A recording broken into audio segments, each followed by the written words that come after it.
stereotyping, basically 4 things happen within our minds. The first is called compression.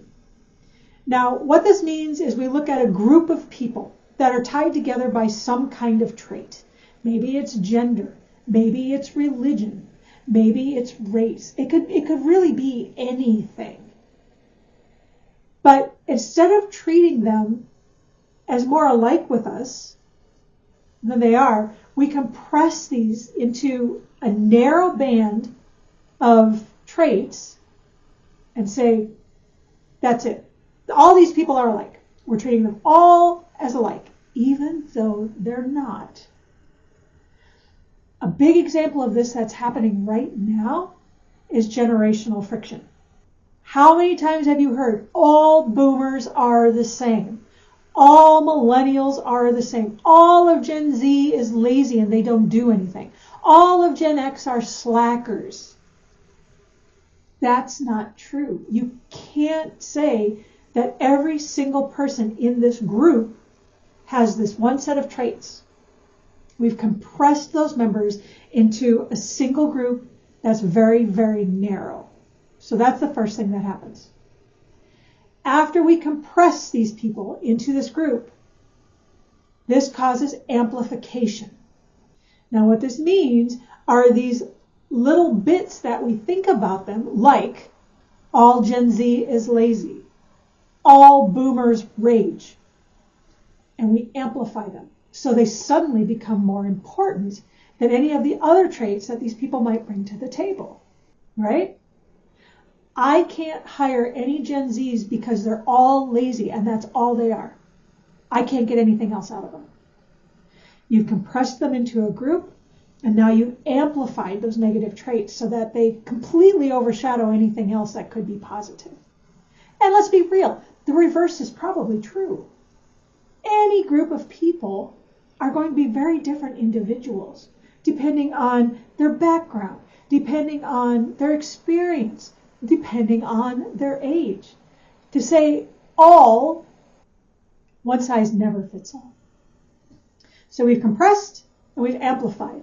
The next thing that happens, and this happens naturally, so when I say this word, don't automatically assume that it's always negative.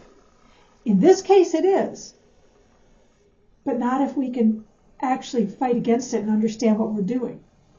We as people naturally discriminate. All that means is we favor certain categories over others. If you say you have discriminatory taste, back in the day, granted 50, 60, 70 years ago, it meant that you had a taste for expensive things, that you discriminated between, the cheap things that were out in the world or fine and expensive things. You're favoring certain categories over others. If you're favoring those categories based on compression and amplification, that's when there's a problem. Plus, frankly, you probably can't discriminate an entire category. People are just too different. Once those 3 things happen, the compression, the amplification, the discrimination, we fossilize these categories, which means we treat them like they're unchangeable. All of the people that fall in this category is exactly like that. They have always been like that. They will always be like that. So you can just figure they're all going to be exactly like that. It doesn't matter what group you're talking about. I don't even want to name a group because it doesn't hold true. But once you have these other things happening, you fossilize those categories. And now it's held in your brain as a rule that is true forever. So let's go back and look at this one more time just so that we have it straight.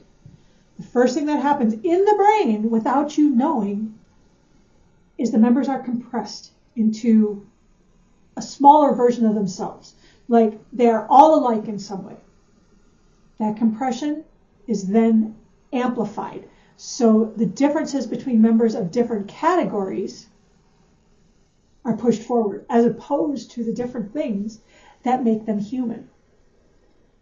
At that point, now that you've got categories, you favor certain categories over others, which is discrimination. And now that these categories are separated out, we fossilize them. It's going to be this way forever. That's it.